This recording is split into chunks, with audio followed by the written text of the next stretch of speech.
Hi everyone, just before we start this exciting episode of History Hack, a little shout out to say that we are on Patreon. If you head to patreon.com/history hack, you can see all the amazing tiers which start from just £3 a month. We know you all do so much for supporting us and we are ever so grateful for that.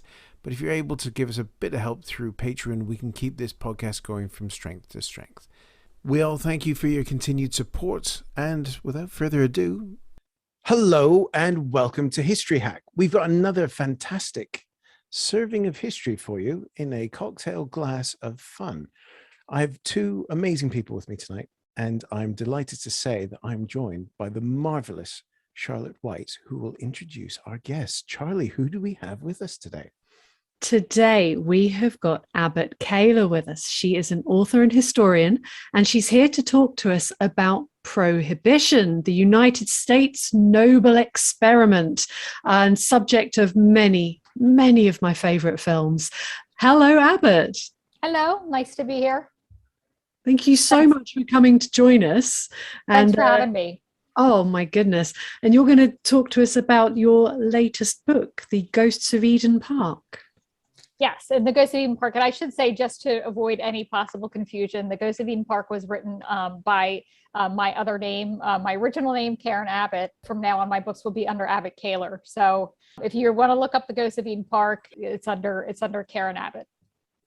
And if you do Google that one, we can guarantee that Abbott is very much alive. So Yes. go down that Google rabbit hole at your own leisure. There's definitely a story there.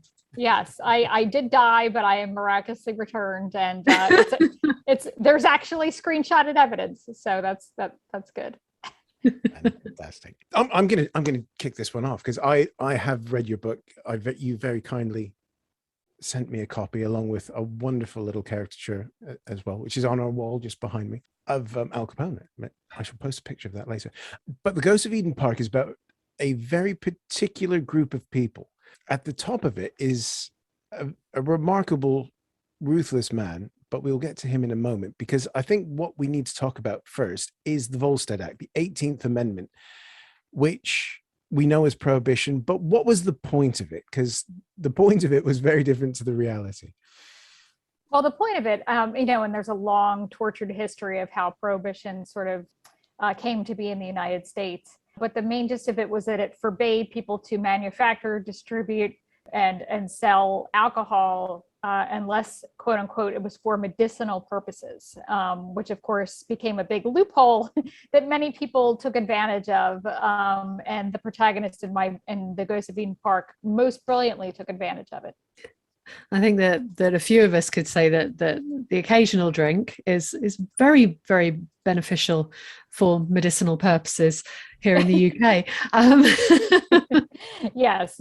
I think for medicinal purposes, they took it quite literally back then. And, there were a couple of exceptions also for religious, priests and such were allowed to use wine in their ceremonies.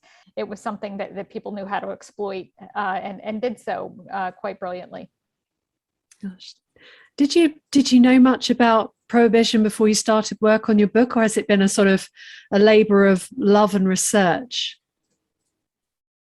Well, I knew bits and pieces. I'd always been fascinated by Carrie Nation, who was this anti-saloon crusader, this kind of remarkable, iconic woman who became famous for going across the country and smashing saloons with her big hatchet and her hammer, and gaining headlines for the brute force she used in shutting down saloons across the country.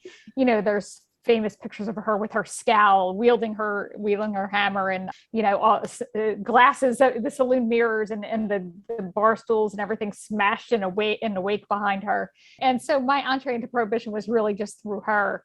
And then I started understanding why it started gathering force in the United States. Prohibition was a foolish law. You can't really legislate vice, as we've learned over and over again in history. No matter how many times we try, you cannot legislate vice. But there were some legitimate concerns. Women were worried that their husbands were spending all of their money in the saloons. These women were poor and destitute. The children were going unfed and malnourished. A lot of domestic violence springing from alcohol abuse. that kind of thing. So the Women's Christian Temperance Union really seized upon those issues to start gathering momentum and support across the United States until finally the Volstead Act was passed. That's a very simplified version of it, by the way. Of course, that's the capsule version. But it was incredible that it was a female-led change to the law.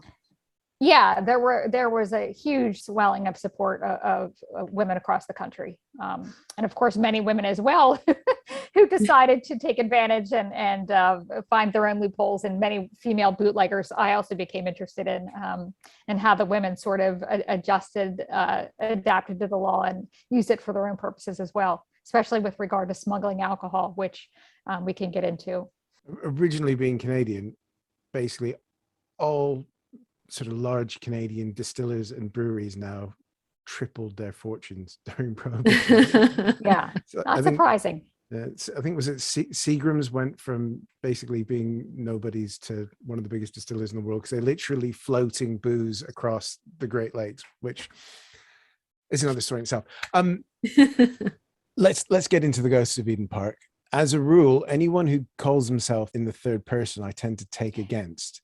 But the sort of you've got a fascinating quartet of characters in this book, but George Remus is sort of the main focus of the book, and he always called himself Remus. So I suppose let's phrase this question: who was Remus, and how did he get into the booze racket?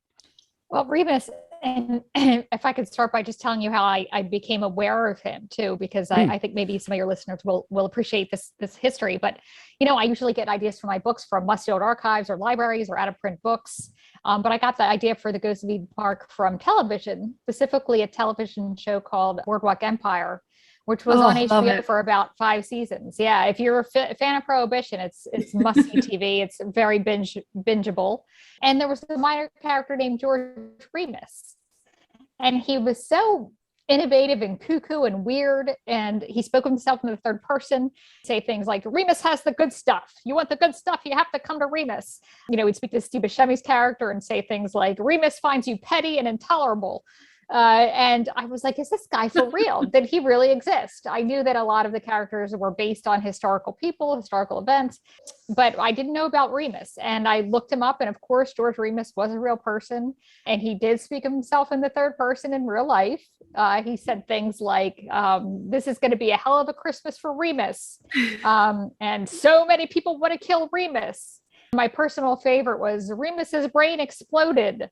And it turns out that the real George Remus's story was so much more dramatic and interesting than anything that they had portrayed on Boardwalk Empire. And I just thought, he would be a great subject for a book. I suppose that's the one problem with Nucky Thompson in that is he's not as cool as Remus.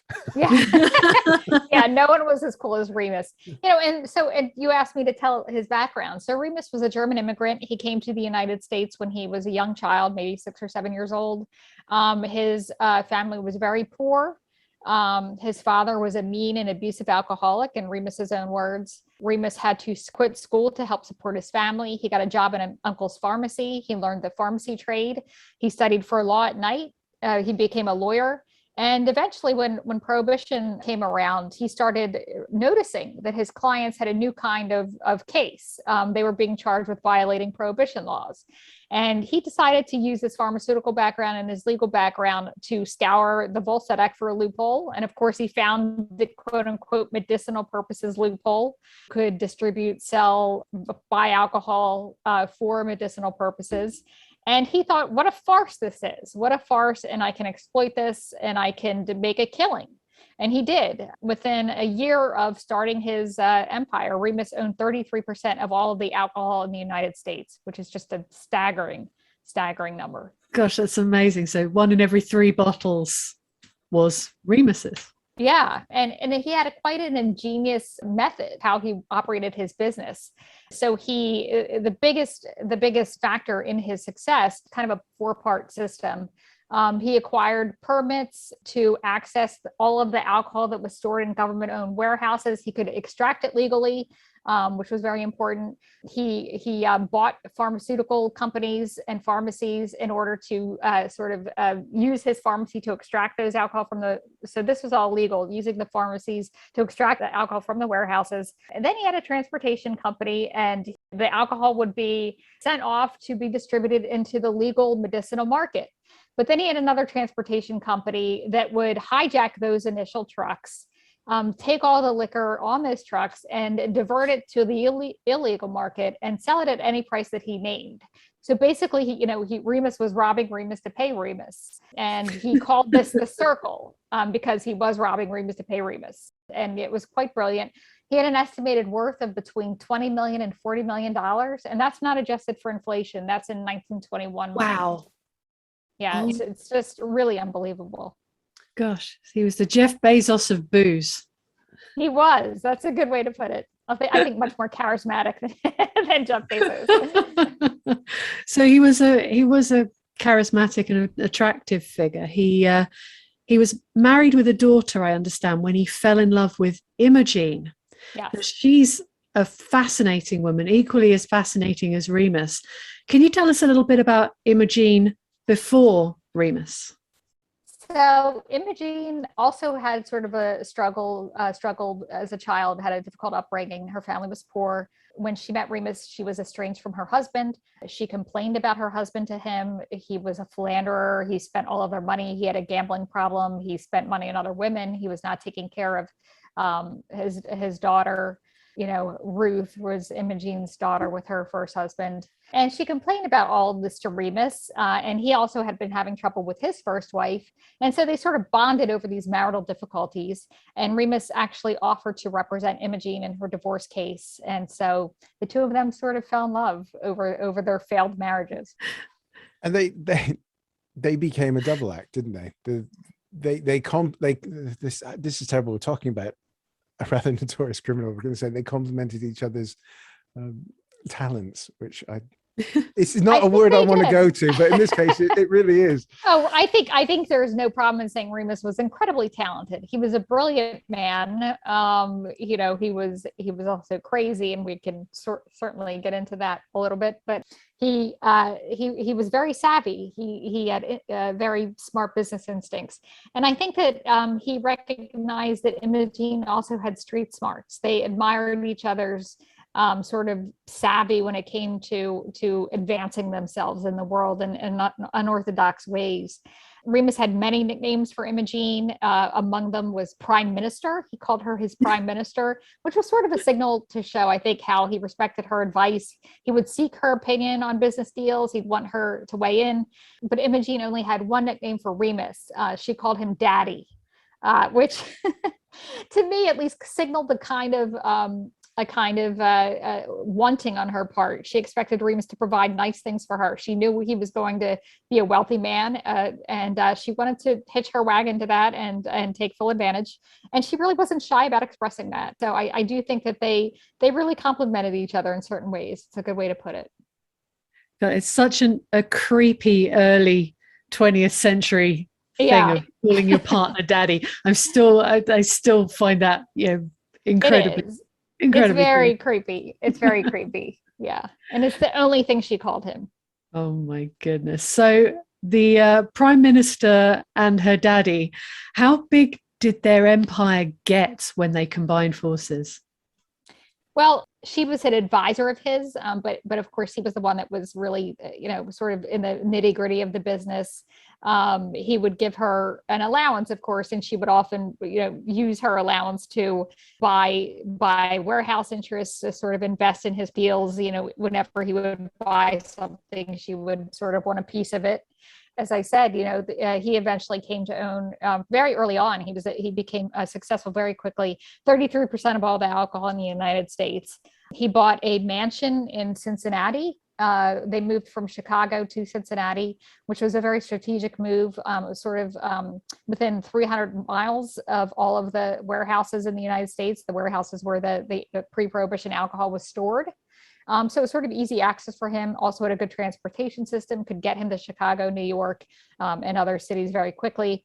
And they bought a mansion in the fanciest neighborhood in Cincinnati, which is called Price Hill. And it was very important to both of them to start to infiltrate society, not just Cincinnati society, but they wanted to sort of be recognized around the country as people of great wealth and taste, and sort of establish themselves as connoisseurs of the finer things in life.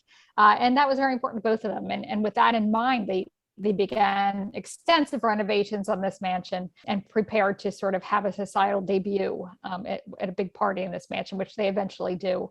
To great effect, a party that's still spoken about today. Quick sort of chat about Cincinnati, because this is much of a character in your book as any of the people, actually, because it is basically the center of bootlegging. It's you could say that. I mean, of course, Chicago and New York were important, but the Cincinnati was very centrally and strategically located. Remus picked it very carefully. You know, he was already in Chicago. And I think he realized that not only he would have less competition in Cincinnati, because Chicago, of course, was rapidly had a gangster population growing there. And with Remus's whiskey certificates and all of his legal permits to access that warehouse whiskey, it just really made sense for him to position himself there. And he became sort of a folk hero to the city. You can imagine all of the various jobs that were lost during Prohibition, you know, glass and bottle makers, transportation, bars, saloons, brewers. In fact, the mansion that Remus bought in Cincinnati was owned by a former brewer who went out of business because of Prohibition. And Remus employed a lot of people in the city. I think the count was at some point employed 3,500 Cincinnatians, which was, you know, made him one of the most significant employers in the city. And of course, he became a folk hero and someone that people really respected. And when he opened up his house, you know, neighborhood kids would come to the pool. He wanted to have a baseball field for them to come and play. He was somebody who really wanted to make himself accessible and respected in his community as well.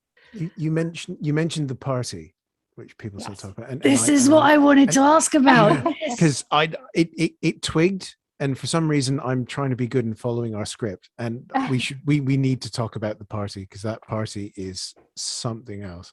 So the party, it occurred. It was New Year's Eve, 1921. The renovations of the mansion had just been complete. I think the renovations in today's money equaled about $12 million. So not insignificant renovations. They decided to have a big New Year's Eve bash. Imogene made up these wonderful invitations. I actually have an image of the invitations. They were one of them survived and is in a historical society right outside of Cincinnati. Kind of remarkable. And they distributed the invitations to, important people all across the country and in Cincinnati. And one of the things that people remembered about this party were the party favors.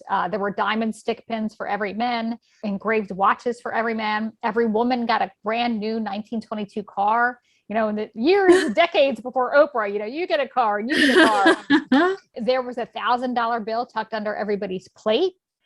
Which is the equivalent of, you know, you and I reaching under our seat right now and, you know, finding $14,000. They're in a move that was remembered also for years later. He lit his guest cigars with $100 bills. And mind you, this is in an era when the average annual salary was only $1,200.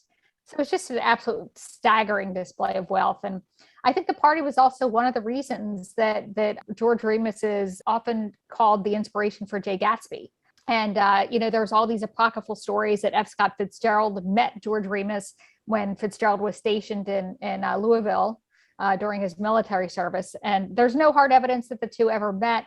But I think that the parallels between Gatsby and Remus are conspicuous. You know, both men owned a string of pharmacies. Both men were in love with a mysterious woman. Both men had these lavish mansions. They threw these wonderful parties. And, you know, as Fitzgerald wrote, Gatsby sprang from a platonic conception of himself. And I think that both men had sort of a sense of wanting to belong to a world that didn't quite welcome them. You know, there was sort of a sense of melancholy that really infiltrated both of their lives. And I think that's true of Remus and Jay Gatsby. That is some party. And to be fair, that's 2 years into Prohibition? That's not even... Oh yeah, it was very early on in Prohibition. It was how quickly he was able to accumulate his fortune. And, of course, he invited all of the Tafts. The Taft family is big in Cincinnati, of course, William Howard Taft and former president, other people, and none of them came. So while Remus's party, made headlines, he did not quite crack realize his dream of sort of gaining acceptance from these more socially prominent families. And it was that sort of connection with the Tafts that kind of made Remus think he was probably a bit more bulletproof than he actually was, wasn't it? I think so. I think that he thought as long as he had money, as long as his name was being thrown about as somebody with power, he had the same level of immunity from the law that, say, even the president, the entire White House at this time, the Warren Harding administration, was full of people who were flouting prohibition laws. And it's kind of like there was a general sense that of course this was the law, but we don't really have to adhere to this. And Warren Harding would have poker parties in the White House with booze. It wasn't a big secret. And of course, Remus had his own liaison in the White House. Somebody who helped him get whiskey certificates in order to get the alcohol out of the warehouses. They would give him legitimate government certificates to do this. And Remus just paid handsome bribes to facilitate all of this. And it was working out very well for him because all the politicians really had no interest in enforcing prohibition at all. Gosh. But he did become a target for prosecution in some way. How did the government, or was it just law enforcement that went after him? If the executive branch aren't interested in prosecuting him, how does he become sort of one of the top targets to bring down during Prohibition? Well, it brings me to another of my favorite characters in The Ghost of Eden Park, a fantastic, fascinating woman called Mabel Walker Willenbrand. She was only 32 years old when President Warren Harding appointed her to be the Assistant Attorney General of the United States. She had never prosecuted a single case in her career. She was only 5 years out of law school. She had no idea what she was doing. But he was, and Warren Harding and all of the bosses, Harry Doherty, the Attorney General of the United States, figured, let's put the little lady in charge. She doesn't have much experience. She'll probably sort of flail about and be ineffective and just be sort of intimidated and not really, bring any teeth to this role. And of course, Mabel Walker Willenbrand gets in there and she surprises everybody. She just begins kicking ass. She was in charge of all prohibition cases across the country. And she soon realized that the main guy that she needed to go after was George Remus of Cincinnati. She kept hearing about the operation that was going on there. She actually heard about his wild party. A Cincinnati resident wrote directly to the Attorney General's office to complain to her about it. She decided, I am going to make George Remus, public enemy number one in my new role. And she was ambitious. Of course, she wanted to sort of prove herself. And I found that Remus and Willenbrand sort of interesting foils for each other. They both grew up in very poor circumstances. Remus had to quit school when he was 13, and she only began her formal schooling when she was 13. Remus also, I found this fascinating, was a teetotaler who never had a single drop to drink of alcohol in his life. Whoa. And Willenbrand, before Prohibition, was a lady who liked her California wines. She was a public defender out in California. She grew up around California wine, loving California wine. When she was an adult, she didn't grow up in California, but as soon as she moved out there and began her life in the public sector, she was a public defender.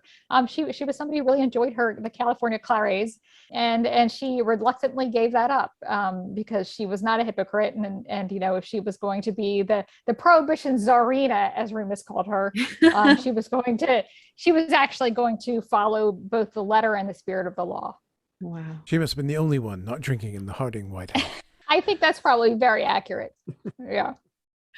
From your reading, do you think everyone was drinking during Prohibition? Oh yeah. I mean, aside from the hardcore teetotalers who pushed for the law, but it's no secret that Prohibition was not a popular law. And of course, illegal booze was everywhere. Speakeasies were everywhere. Some of my favorite research was into the sort of speakeasies and how they operated. I actually came across a 1924 speakeasy menu from a speakeasy in Chicago. Wow. And all of the cocktails that they were making back then. My favorite was called the Corpse Reviver.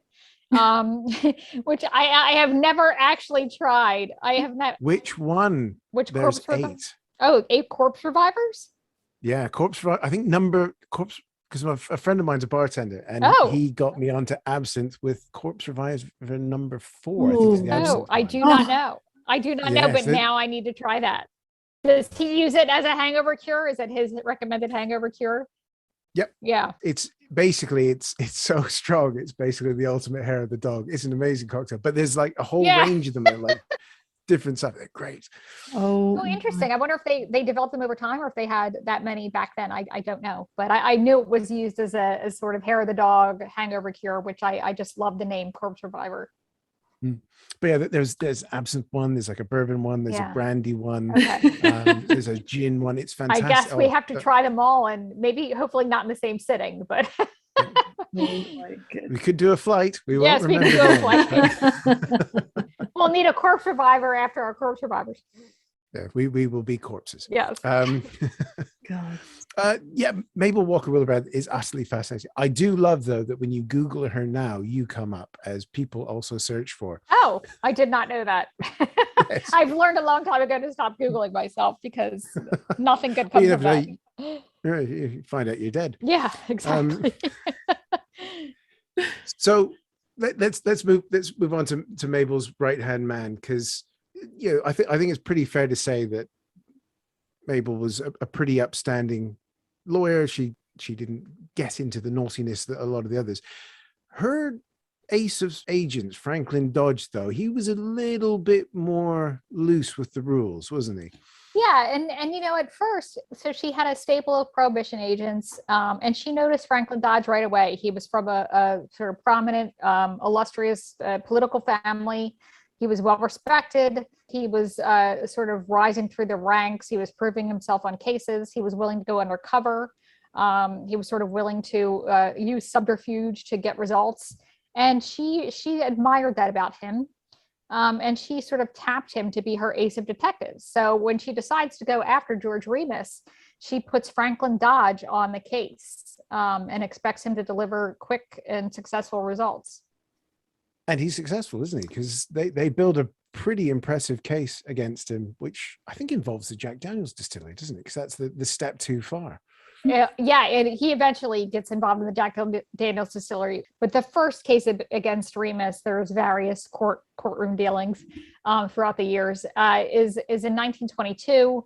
Not long after the party, Franklin Dodge builds a case against Remus. There's a trial, and Remus is sentenced to prison. And it's only after Remus goes to prison that some of the more should we say salacious events start happening with George Remus, Franklin Dodge, and Imogene Remus. There was a wonderful, sordid, fantastic love triangle between the three of them. And can you imagine anything more upsetting than your wife starting to have an affair with a Prohibition agent who put you in jail? That's what George Remus was dealing with. Oh my goodness. Scandalo. Very scandalous. It was very scandalous indeed, and causes various problems, not only for George Remus, but for Mabel Walker Willibrand, who starts to realize that maybe her ace of detectives wasn't so squeaky clean and upstanding after all. Oh my goodness. So they do actually manage to put Remus away. He's a rare bootlegger that they actually managed to put in prison. They do. He goes down to the Atlanta State Penitentiary in Atlanta, Georgia. And it's kind of fascinating place because it's filled with bootleggers. In fact, there's sort of an entire wing of bootleggers that's called Millionaires Row, because all of them are filthy rich, and they're able to sort of make the jail their own private, it was like white collar jail back in the 1920s. They had even more so, I think. They each had private suites. They hired maids to come in and clean. They had their own cook. They were able to hold dinner parties.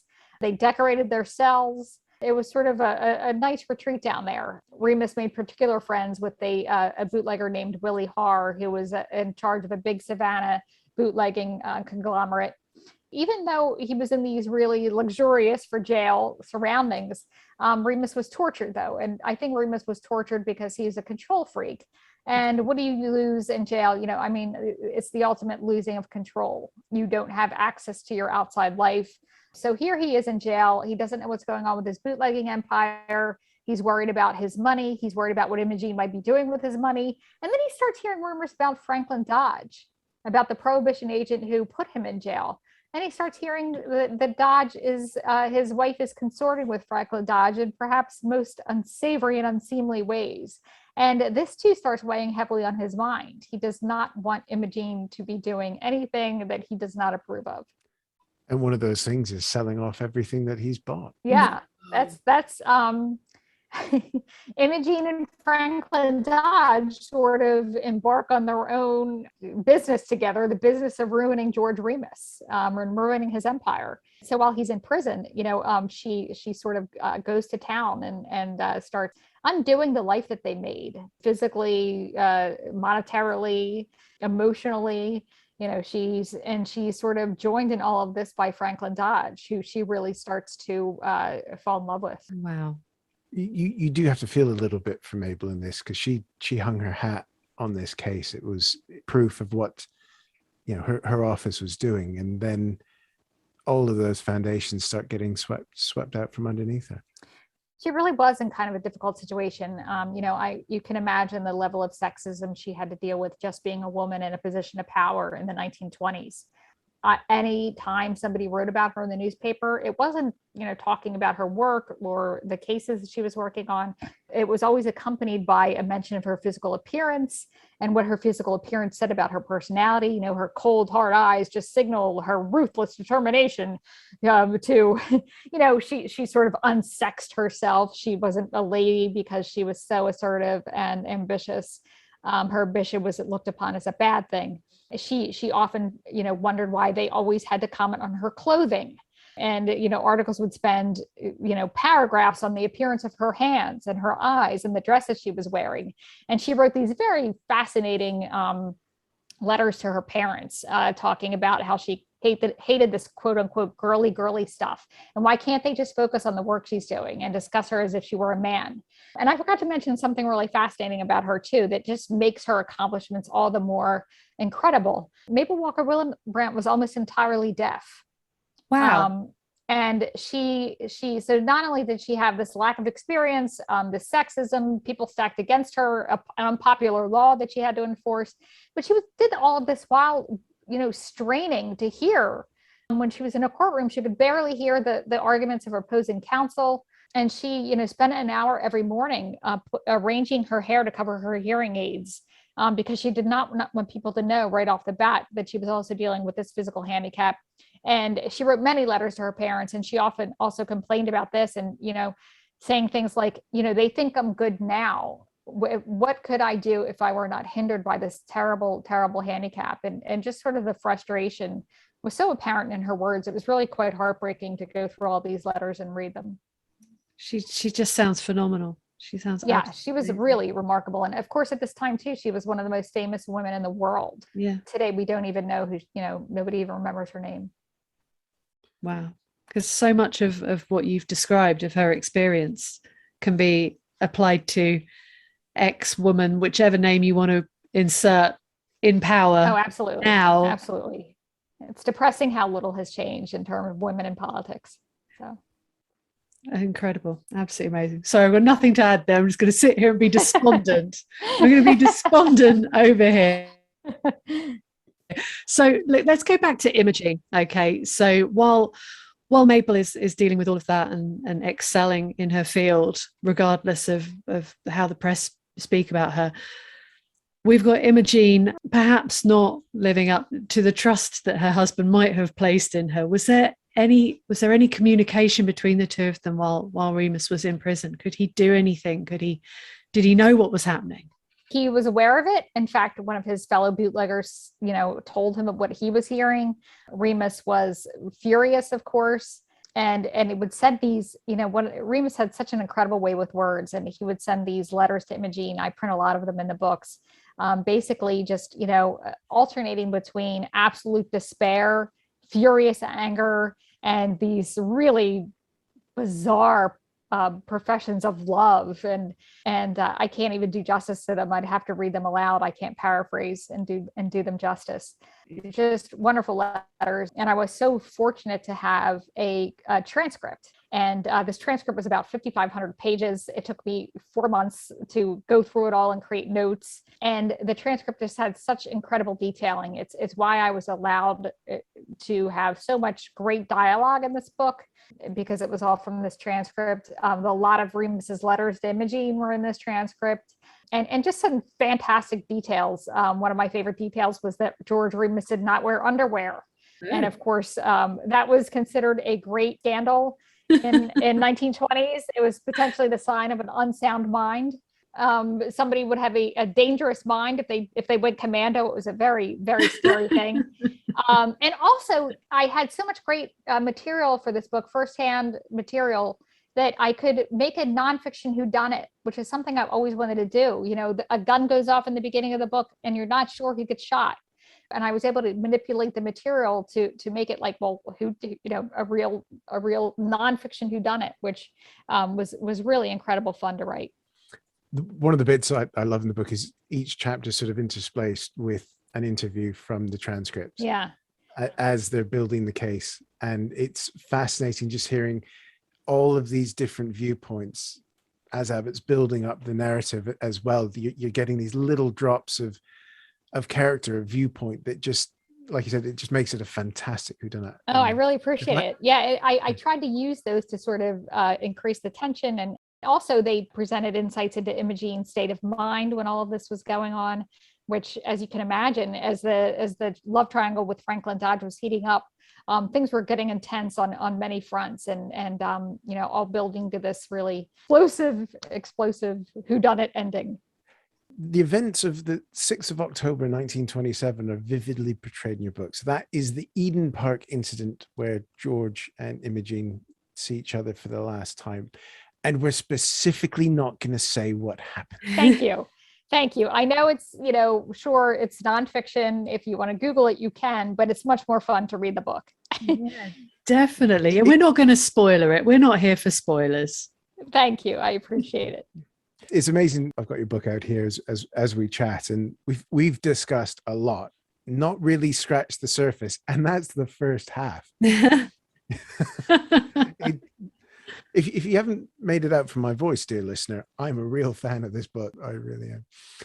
I've always wanted to ask you, really, that do you think that Remus and Imogene were really the two sides of the same coin? They probably were not the antithesis, but they were essentially the same person with that same drive and the same level of deviousness that just sort of fell into each other's orbit. I think that's a brilliant insight, and I completely agree with it. I think that either one of them was capable of killing the other. Either one of them was capable of screwing the other over. Either one of them was sort of capable, as you say, as the level of extreme deviousness and sort of skullduggery and just nastiness, and which made them in some ways very despicable characters, but also made them a lot of fun. You just did not know what horrible thing that they might do next. And especially when they turned those talents toward each other. I think they were fun villains, and I have so many people writing to me saying that they defended one and not the other, they liked one and not the other, and sort of debating who was the more despicable character. Which personally, I love books full of despicable characters. I'm with you there, and I think if we were all honest with ourselves here at History Hack, we'd admit that if history was full of a lot of really nice, honourable people, we'd get very bored talking about them very, very quickly. Absolutely. So given the time that you spent with Remus in the Prohibition area, what do you think this noble experiment that was tried tells us about ourselves today? I think, as I said before, it tells us again that we really can't legislate vice. I think a lot of, when I was researching Prohibition, it just made me think of also the push to legalize marijuana, Again, like, the war on drugs was a complete failure for obvious reasons, the same way Prohibition was a complete failure. The most astounding thing about history sometimes is that it keeps repeating itself. You do the same thing and expecting different reactions at the definition of insanity.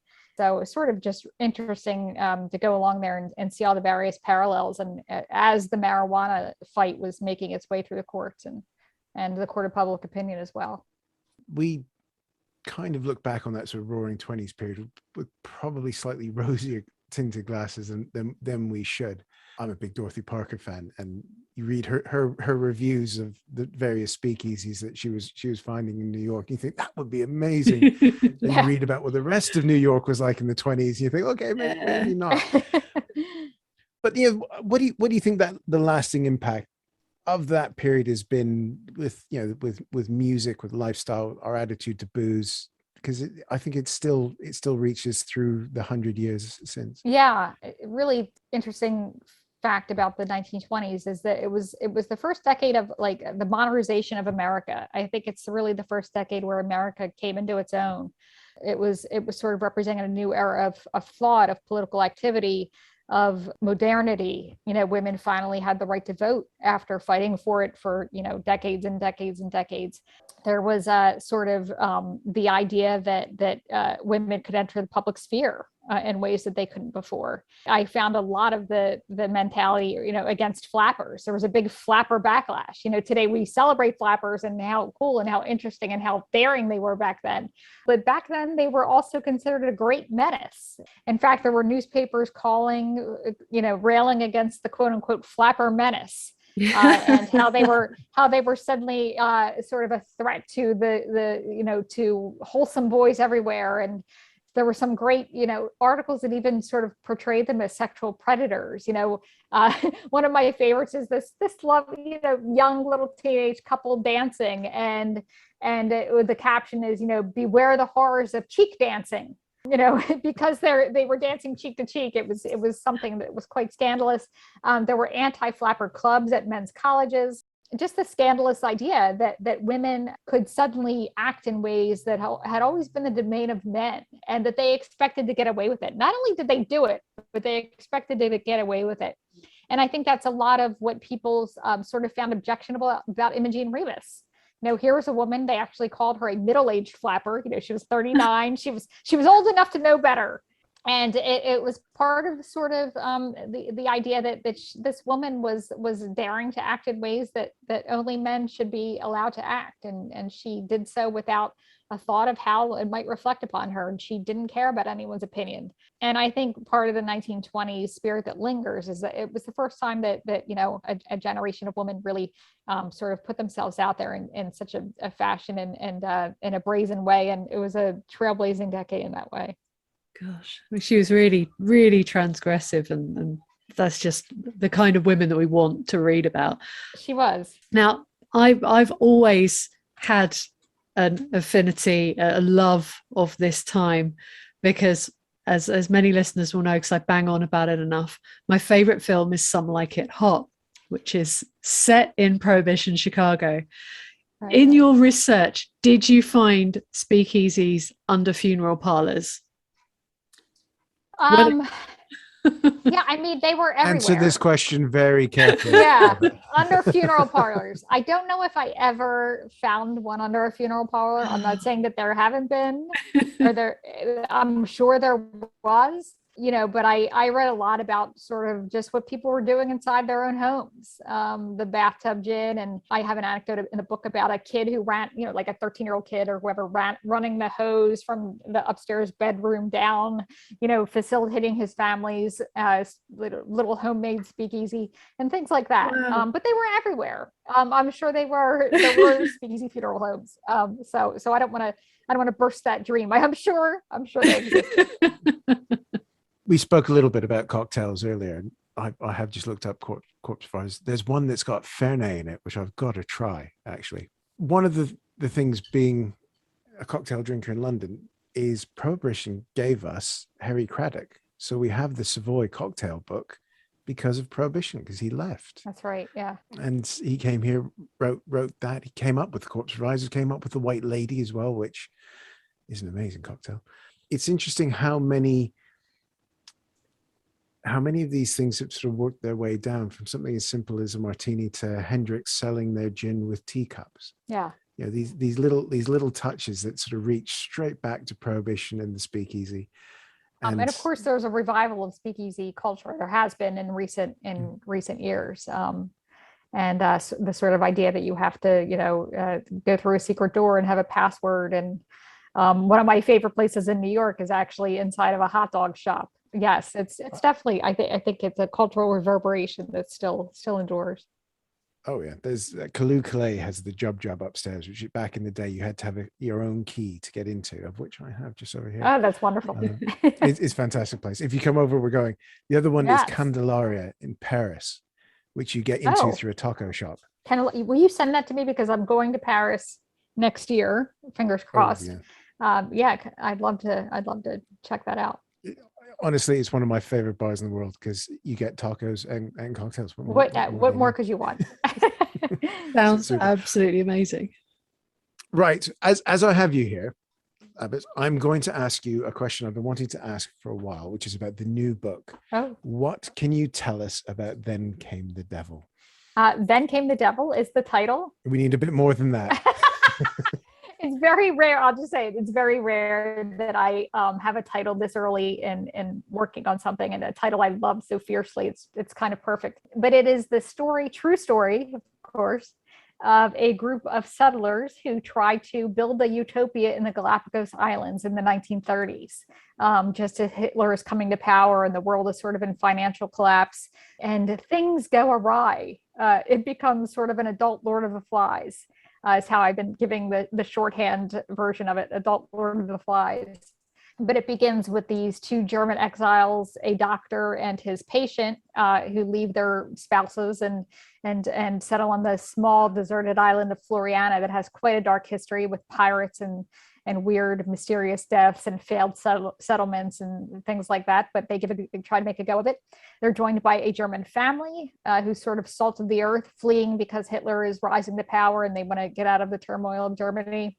And then finally, a woman calling herself the Baroness, who arrives with two lovers and suddenly proclaims herself to be the Empress of Floriana, and really treats the island as her own personal kingdom. She wants to make a Miami. She has big plans to turn it into Miami for American tourists and millionaires to come visit, which of course does not go over well with the original settlers who were trying to create a life of peace and escape civilization, not invite civilization over for cocktails on the beach. And so it goes horribly awry, brilliantly awry, fascinatingly awry. And the other part of this is all of the American settlers who started coming over during the 1930s. 1930s, of course, was during the Great Depression, a time of great poverty and trouble in the United States. But if you had money, the cool thing to do was to build a big traveling yacht, an observatory, a yacht capable of scientific exploration, and go down to the Galapagos Islands and be inspired by Charles Darwin and collect various species and animals that don't exist anywhere else on the planet. And of course, these settlers became the most interesting animals of all. And the Americans kept coming back. And once the mysterious disappearances began happening, the Americans wanted to solve that mystery. So it's kind of, to me, it was a perfect book to really start writing during COVID and during quarantine. It was the time when all of us wanted to, escape to a desert island and the weird things that extreme isolation can do to your brain. I think that's all part of it. Oh. I think we all have a little bit of experience. Yeah, but I'm having great fun with the research. It's really fascinating, and it's I think going to be a very fun book to write, to actually sit down and start constructing. Can we invite you back now? Oh, I will be there. I will be there with with Prohibition cocktails, and I will come clothed though. A lot of them were nudists on the beach. I promise to put on some clothes. That'll give our cartoonist Steve a very, very interesting job there. Yeah, I'd like to see that sketch. Oh my goodness. So The Ghosts of Eden Park is available now. We can get hold of this book. It is. It's out in paperback, available wherever books are purchased. I always encourage, buying from indie bookstores. It's always important to support your independent bookstore, especially during times like this when people aren't shopping as much out in brick and mortar stores. There's links online that you can find the book through there. And if you read the book and enjoy it, I'd love to hear from you. And especially tell me any fun stories of your own ancestors during Prohibition. I always love hearing about people's histories. Abbott, it has been a true delight to finally speak to you in person and have you on History Hack. I think, Charlie, we've had a lot of fun with this one. Oh, it's been fantastic. I desperately want to read this book now. I think I'm going to be going on the History Hack bookshop and picking myself up a copy. Well, it was great fun talking to you both. I really loved talking to people who appreciate history and have their own interesting insights into it. Just if anyone wants to read a bit more about your books, where do they go? You can go to my website. It's abbotkahler.com. That's ABBOTTKAHLER.com. There's a link to my old Karren Abbott website on there where all the stuff about the Ghost of Eden Park is. And also some stuff about Then Came the Devil is on Abbot Kahler. So yeah, you want to check that out. And then, like me, you can be bugging her for when it's going to be finished. Abbott, thank you so much. It has been a true delight. Thank you so much for having me. Anytime. When our guests join us to talk about their work and their new book, the 45 minutes or so they spend with us is just a taster of all their efforts. So to this end, we have launched our very own bookshop on bookshop.org, where you can find our guests' latest and greatest books. You can support them and you can support History Hack too.